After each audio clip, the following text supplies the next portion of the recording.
Hello दोस्तों, कैसे हैं आप। 23 नवंबर के करंट अफेयर्स साथ उपस्थित हो गए। काफी महत्वपूर्ण करंट अफेयर्स रहेंगे दोस्तों आज के।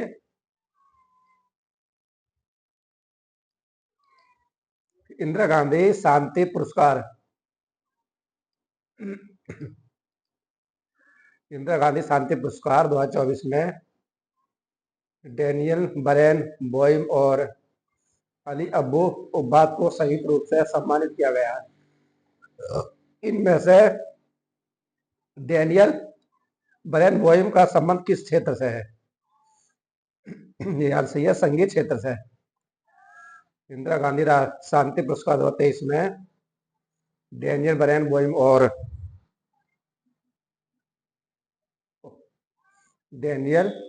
बोइम और अली अब्बू उब्बाद को संयुक्त रूप से सम्मानित किया गया है। इनमें डेनियल बरेन बोइम का संबंध संगीत क्षेत्र से है। डेनियल बरेन बोइम एक प्रसिद्ध पियानो वादक जो पियानो बजाते हैं तथा अली अब्बू उब्बाद शांति कार्यकर्ता हैं। पूर्व एवं भारत की पहली महिला प्रधानमंत्री इंदिरा गांधी की 107वीं जयंती पर यह पुरस्कार प्रदान किया गया है। पूर्व प्रधान न्यायाधीश टी.एस. ठाकुर की अध्यक्षता वाली समिति ने पुरस्कार के लिए दोनों व्यक्तियों को चुना है। बरेन बोइम प्रसिद्ध पियानो वादक है। इनका संबंध अर्जेंटीना से है। इन्होंने पश्चिम एशिया में शांति को बढ़ावा देने के लिए संगीत और माध्यम के रूप से इस्तेमाल करने के प्रयासों के लिए जाना जाता है।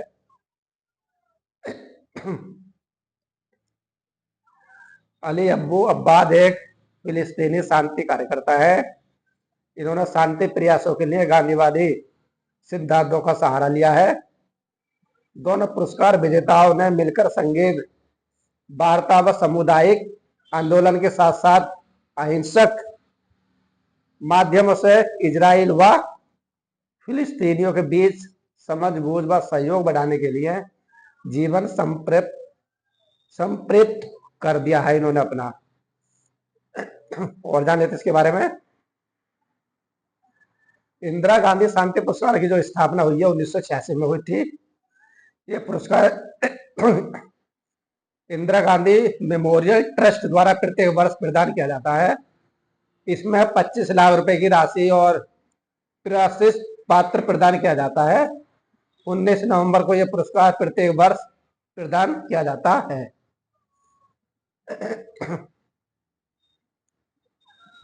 पर्यावरण एवं परिस्थिति। भारत सरकार ने उत्तराखंड के गुरु घासीदास तमोर पिंगला को देश का 56वां बाघ अभ्यारण्य घोषित किया है। यह टाइगर रिजर्व 2829 वर्ग किलोमीटर क्षेत्र में फैला हुआ है। गुरु घासीदास तमोर पिंगला बाघ अभ्यारण्य छत्तीसगढ़ का 5वां बाघ अभ्यारण्य है और गुरु घासीदास तिमोर पिंगला भारत का तीसरा सबसे बड़ा अभ्यारण्य है। तो इसमें ए आंसर सही है, पहला और तीसरा ये सही है और इसका ये सही है।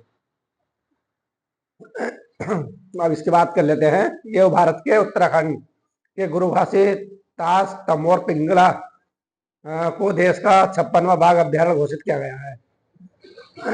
पिंगला अभ्यारण्य छत्तीसगढ़ 5वां बाघ अभ्यारण्य है। इसके बारे में जान लेते हैं। अब इसमें कह रहा है उपरोक्त में से केवल कथन पहला और 3 गलत है। पहला और तीसरा गलत है, बाकी सब सही है। भारत सरकार ने छत्तीसगढ़ के गुरु घासी तमोर पिंगला की देश का 56वां बाघ अभ्यारण्य घोषित किया है। ये बाघ अभ्यारण्य भारत अभ्यारण्य छत्तीसगढ़ का चौथा बाघ अभ्यारण्य है। ये गुरु घासीदास राष्ट्रीय उद्यान और तमोर पिंगला वन्यजीव अभ्यारण्य को मिलाकर बनाया गया है। तमोर पिंगला अभ्यारण्य सूरजपुर जिले में स्थित है। भारत का पहला टाइगर रिजर्व उत्तराखंड में जिम कार्बेट है। 1 अप्रैल 1973 को टाइगर रिजर्व घोषित किया गया था। क्षेत्रफल की दृष्टि में भारत का सबसे बड़ा टाइगर रिजर्व नागार्जुन सागर श्रीशैलम आंध्र प्रदेश में है। ATP association of tennis professional final 2024 का खिताब किसने जीता है? जेनिक सीनर ने। एटीपी फाइनल 2024 का खिताब इटली के जेनिक सीनर ने जीता है। इन्होंने अमेरिका के टेलर फ्रिटज को हराकर यह खिताब जीता है। वे एटीपी फाइनल का खिताब जीतने वाले प्रथम खिलाड़ी बन गए। इसका आयोजन इटली में किया गया था। एटीपी की स्थापना 1972 में की गई है और ये प्रोफेशनल पुरुष टेनिस की वैश्विक शासी निकाय है। दोस्तों नेक्स्ट क्वेश्चन है दोस्तों, अंतरिक्ष। 19 नवंबर 2024 को भारत का उपग्रह GSAT-20 को स्पेस एक्ट के किस रॉकेट से प्रक्षेपित किया गया है? ये आंसर सही है, फाल्कन 9 रॉकेट। 19 नवंबर 2024 को भारत का उपग्रह GSAT-20 को स्पेस एक्ट के फाल्कन 9 रॉकेट से प्रक्षेपित किया गया है। GSAT-20 की लॉन्चिंग अमेरिका में फ्लोरिडा के कैप कैनावेरल में की गई है। GSAT-20 भारत का सबसे भारी उपग्रह है जिसका वजन 4700 केजी है। ये एक संचार उपग्रह है। स्पेस एक्ट के फाल्कन 9 रॉकेट में लॉन्च होने वाला ये भारत का पहला मिशन होगा। फाल्कन 9 एलन मास्क की ये प्रसिद्ध एरोस्पेस कंपनी है। स्पेस एक्स द्वारा विकसित 2 स्टेज रॉकेट है। स्पेस एक्स के अनुसार ये विश्व का सबसे शक्तिशाली रॉकेट है। महोत्सव की दुनिया। 55वें भारतीय अंतर्राष्ट्रीय फिल्म महोत्सव के उद्घाटन समारोह के दौरान किसने OTT प्लेटफॉर्म WABS को लॉन्च किया है? सी आंसर सही है, प्रसार भारती। 55वें भारतीय अंतर्राष्ट्रीय फिल्म महोत्सव के उद्घाटन समारोह के दौरान प्रसार भारती ने OTT प्लेटफॉर्म WABS को लॉन्च किया है और ये प्लेटफॉर्म अनेक भाषाओं में न्यूज, मनोरंजन, फिल्में, टीवी और शो, गेम सहित कई प्रकार के चैनल पेश करेंगे। OTT का जो पूर्ण रूप है ओवर द टॉप होता है। ये ऐसा प्लेटफॉर्म है जहां इंटरनेट के माध्यम से वीडियोज उपभोक्ताओं को उपलब्ध कराए जाते हैं। OTT प्लेटफॉर्म का यूजर्स को सभी प्रकार के कंटेंट, वेब सीरीज, फिल्में और सीरियल मिला सकता है। मेघालय सरकार ने OTT platform hello Meghalaya launch किया है। केरल सरकार ने OTT प्लेटफॉर्म स्पेस लॉन्च किया है। वर्तमान में डिज्नी और हॉटस्टार देश का सबसे बड़ा OTT प्लेटफॉर्म है। पर्यावरण की दुनिया देख लेते हैं। जलवायु परिवर्तन सूचकांक 25 में भारत की रैंक क्या है? तो सिया से ये 10। जलवायु परिवर्तन प्रदर्शन सूचकांक 2025 में भारत की रैंक 10 है और जलवायु परिवर्तन प्रदर्शन सूचकांक 2025 को German watch new climate institute of climate action network international प्रकाशित करता है। इस सूचकांक में 60 से अधिक देशों को शामिल किया गया है। इस सूची में डेनमार्क शीर्ष पर लेकिन तकनीकी रूप से चौथे स्थान पर है। विश्व में सबसे ज्यादा उत्सर्जन ग्रीन 55वें एवं अमेरिका 57वें स्थान पर है और भारत में 10 देशों में शामिल है जिसके पास सबसे बड़े विकसित कोयला भंडार और वर्तमान में ये अपना उत्पादन बढ़ाने की योजना बना रहे हैं। CCPI में शामिल 63 देश यूरोपीय संघ के साथ मिलकर वैश्विक उत्सर्जन के 90% के लिए जिम्मेदार हैं। भारत का प्रति व्यक्ति उत्सर्जन 2 टन CO2 है जो वैश्विक औसत का 6.6 CO2 से बहुत कम है। भारत विश्व का तीसरा सबसे बड़ा ग्रीन हाउस और गैस उत्सर्जक और सबसे तेज से बढ़ते हुए प्रमुख अर्थव्यवस्था बन चुका है। भारत ने 2027 तक शुद्ध शून्य उत्सर्जन तक पहुंचाने का लक्ष्य रखा है। वर्ष 2030 तक 500 गीगावाट अक्षय ऊर्जा क्षमता हासिल करने का लक्ष्य रखा है। पर्यावरण अंतर्राष्ट्रीय सौर गठबंधन का अमोनिया कौन सा रूप पूर्ण सदस्य बना है? तो 104वां। अंतर्राष्ट्रीय सौर गठबंधन का अमोनिया 104 का पूर्ण सदस्य बना है। अमोनिया के राजदूत बहागन अफयान ने विदेश मंत्रालय के सचिव अभिषेक सिंह के अंतर्राष्ट्रीय सौर गठबंधन अनुसमर्थन पत्र सौंपा है। अंतर्राष्ट्रीय सौर गठबंधन का एक संधि आधारित अंतर्राष्ट्रीय संगठन है। इसका उद्देश्य जीवाश्म ईंधन पर निर्भरता काम करना है और संघ आधारित अंतर्राष्ट्रीय अंतर सरकारी संगठन ISA का लक्ष्य है 2030 तक सौर ऊर्जा के बड़े पैमाने पर उपयोग के लिए 1000 अरब अमेरिकी डॉलर से अधिक का निवेश कर जुटाना है। 26 जून को पैराग्वे गणराज्य आधिकारिक तौर पर इसका 10वां सदस्य बना। हाल ही में किस राज्य के करीमगंज जिले का नाम बदलकर श्री भूमि किया गया है? तो बी आंसर सही है, असम। असम राज्य के करीमगंज जिले का नाम बदलकर श्री भूमि किया गया है। करीमगंज शहर का नाम श्री भूमि टाउन कर दिया गया। ये जिला बांग्लादेश की सीमा से लगा हुआ है। सुल्तानगंज रेलवे स्टेशन आज गैबीनाथ धाम नया नाम दोस्तों, और याद कर लेना, बहुत महत्वपूर्ण प्रश्न है। पोर्ट ब्लेयर, श्री विजयपुरम, दरबार हॉल राष्ट्रपति भवन, गणतंत्र मंडप, अशोक हॉल, अशोक मंडप, जोशीमठ उत्तराखंड, जोरती मार्ग नाम चेंज हो गया दोस्तों, शिखर सम्मेलन। 21 नवंबर 2024 को 11वीं आसियान रक्षा मंत्रियों के प्लस फोरम की बैठक किस देश में आयोजित की गई? सियान सही है, लाओस। 21 नवंबर 2024 को 11वीं आसियान रक्षा मंत्रियों के प्लस फोरम की बैठक लाओस की राजधानी वियंतियोन में आयोजित की गई है। इस सम्मेलन में भारत का प्रतिनिधित्व रक्षा मंत्री राजनाथ सिंह ने किया है और इसमें 10 आसियान देशों और 8 संवाद भागीदार देशों ने भाग लिया है। भारत, जापान, दक्षिण कोरिया, चीन, रूस, ऑस्ट्रेलिया, न्यूजीलैंड और संयुक्त राज्य अमेरिका के प्रतिनिधि ने भाग लिया है। 18वीं आसियान रक्षा मंत्रियों की बैठक 2024 आयोजन किया गया। आसियान दक्षिण पूर्व एशियाई देशों का संगठन है। इसकी स्थापना 1967 में की गई थी दोस्तों, बहुत महत्वपूर्ण प्रश्न है। और तिमोर लिस्ते को इस संगठन का पर्यवेक्षक का दर्जा प्राप्त हो चुका है।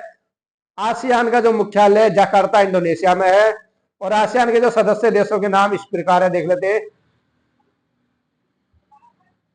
देशों के नाम। पहला ब्रुनेई, दूसरा कंबोडिया, तीसरा इंडोनेशिया, चौथा लाओस, 5वां मलेशिया, 6 है म्यांमार, 7वां फिलीपींस, 8वां सिंगापुर, 9वां थाईलैंड और 10वां है वियतनाम। खेल की दुनिया। बॉर्डर गावस्कर ट्रॉफी भारत किस देश के माध्यम शुरू की गई? यह ऑस्ट्रेलिया, ये आंसर सही है। बॉर्डर गावस्कर ट्रॉफी 24-25 का आयोजन भारत और ऑस्ट्रेलिया के बीच किया जा रहा है। इस ट्रॉफी का पहला मैच 22 नवंबर को पार्थ में खेला जाना है और दोनों देशों के बीच 5 टेस्ट मैचों की सीरीज खेली जानी है। अंतिम टेस्ट मैच 3 जनवरी 2025 को आयोजित किया जाएगा। इस ट्रॉफी का नाम क्रिकेट एलन वार्डर ऑस्ट्रेलिया और सुनील गावस्कर भारत के खिलाड़ियों के नाम पर रखा गया है। इसकी जो शुरुआत है 1996-97 के बीच रखी गई थी। पुरस्कार। सुशासन पुरस्कार योजना का संबंध किस राज्य से है, जिसने अपने राज्य में कर्मचारियों को पुरस्कृत करने के लिए शुरू किया गया? सुशासन, यह सुशासन पुरस्कार। सही है, हरियाणा। सुशासन पुरस्कार योजना का संबंध हरियाणा राज्य से संबंधित है, हरियाणा के माध्यम से संबंधित है, जिसे हम अपने राज्य में कर्मचारियों को पुरस्कृत करने के लिए शुरू किया गया है। इस योजना का जो उद्देश्य है अभिनव कार्य और असाधारण प्रयासों के माध्यम से राज्य में बेहतर शासन में योगदान देने वाले कर्मचारियों को पुरस्कृत करके शासन में उत्कृष्टता को बढ़ावा देने के योग्य है। खेल की दुनिया। पश्चिम बंगाल के cricket stadium Eden Garden Kolkata में किस महिला क्रिकेट के नाम से स्टेडियम का नाम निर्माण किया गया है? तो बी सही है, झूलम गोस्वामी। पश्चिम बंगाल के cricketer stadium Eden Garden Kolkata, Jhulan Goswami महिला क्रिकेटर के नाम से स्टेट का नाम निर्माण किया गया है। 22 जनवरी 2025 को इंग्लैंड के खिलाफ भारत के पहले वनडे मैच के समय इस झूलन गोस्वामी स्टेट का अनावरण किया जाएगा। 21 वर्षीय इस महिला खिलाड़ी ने 204 वनडे मैचों में से 255 विकेट लिए हैं। झूलन गोस्वामी एक तेज गेंदबाज हैं। वे महिला प्रीमियर लीग 2023 के लिए मुंबई इंडियंस में मैटर और बॉलिंग कोच के रूप में शामिल हुए हैं। डेमोग्राफी देख लेते हैं। 20 नवंबर 2024 को किस देश में लगभग 4 दशकों में अपनी पहली राष्ट्रीय जनगणना शुरू की गई? तो ये आंसर है इराक। 20 नवंबर 2024 को इराक ने लगभग 4 देशों में अपनी पहली राष्ट्रीय जनगणना शुरू की गई है और इस जनगणना का लक्ष्य है राजनीतिक तनावों और निहितार्थों के बीच डेटा संग्रहण और योजना को आधुनिक बनाना है। अंतिम बार आखिरी राष्ट्रव्यापी जनगणना 1987 में इराक में हुई थी।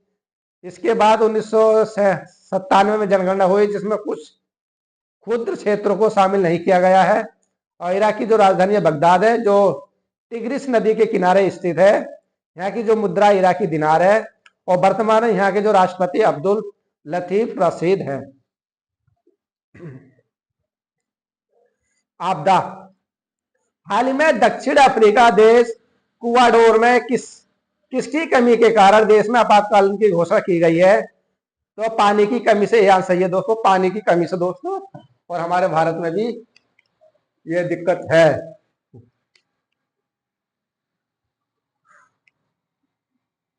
हाल ही में दक्षिण अफ्रीका के देश इक्वाडोर में पानी की कमी के कारण आपातकालीन की घोषणा की गई है और जंगल में लगी आग और सूखा भी आपातकाल का कारण है। पर्यावरण मंत्रालय के अनुसार आपातकाल की स्थिति 60 दिनों तक रहेगी। इक्वाडोर 6 दशकों में सबसे सूखे भयंकर सूखे का सामना कर रहा है। इक्वाडोर की जो राजधानी क्यूटो है, यहाँ की जो मुद्रा यूनाइटेड स्टेट का डॉलर है। वर्तमान में राष्ट्रपति डेनियल नोवा है। दिवस। बाल यौन शोषण, दुर्व्यापार और हिंसा की रोकथाम और उपचार के लिए विश्व दिवस कब आयोजित होता है? तो सही आंसर है 18 नवंबर को। बाल यौन शोषण, दुर्व्यवहार और हिंसा की रोकथाम और उपचार के लिए विश्व दिवस 18 नवंबर आयोजित होता है। इस दिवस का जो उद्देश्य है यौन शोषण और दुर्व्यवहार को रोकना है तथा इसमें पीड़ित लोगों की मदद करना है।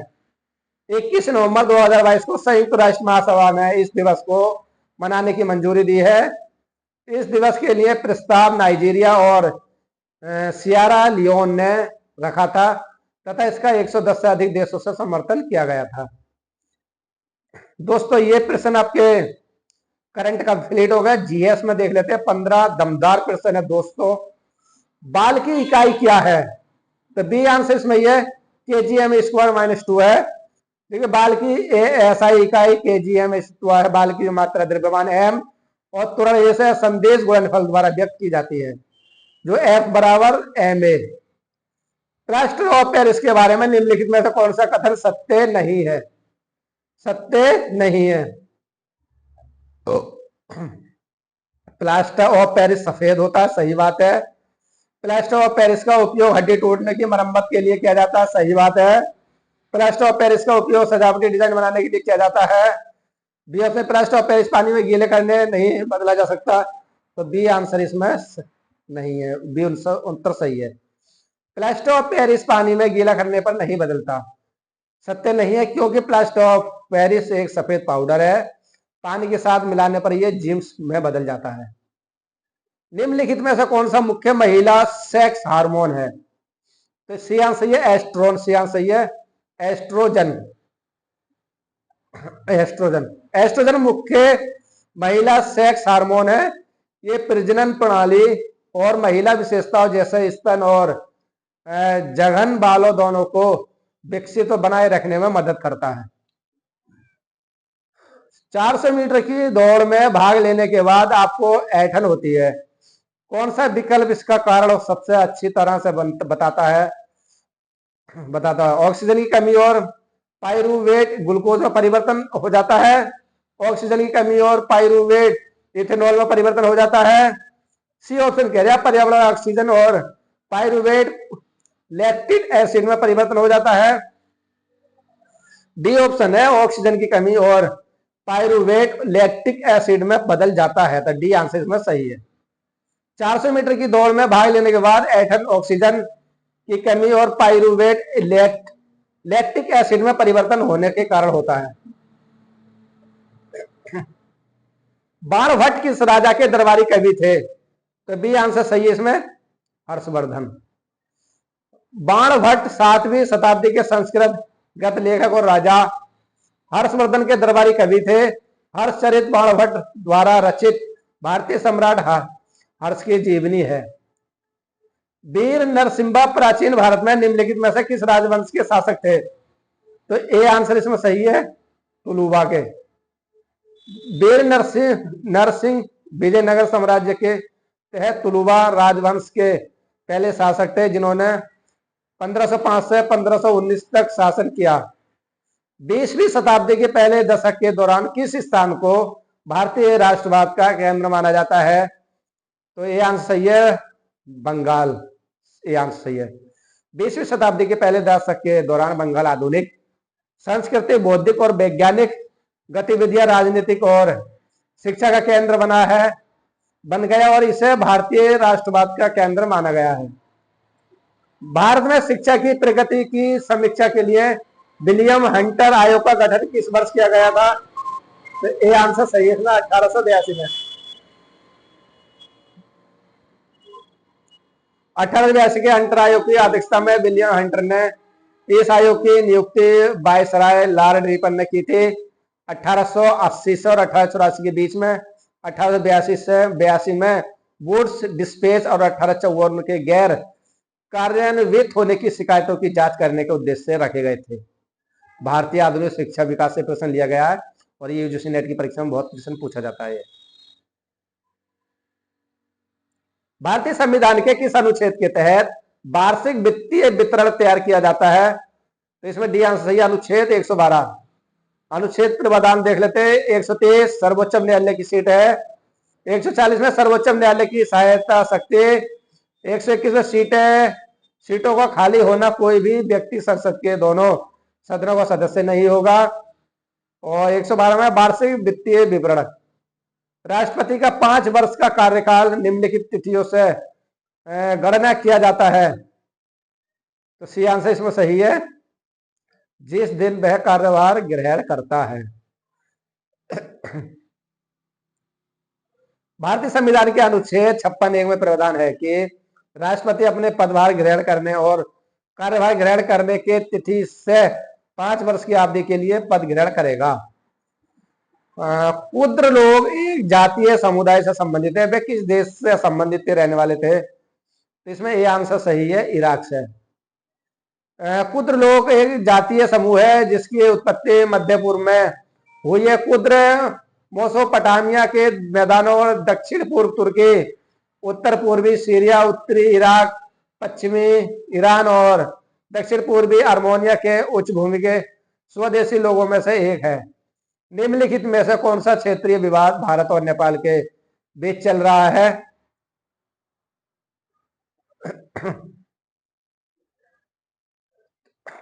तो इसमें डी आंसर सही है, डी आंसर सही है दोस्तों, काला पानी। काला पानी चीन और नेपाल के स्वयं क्षेत्र तिब्बत के साथ सीमा साझा करता है। काला पानी उत्तराखंड के पिथौरागढ़ जिले का एक क्षेत्र है, पिथौरागढ़।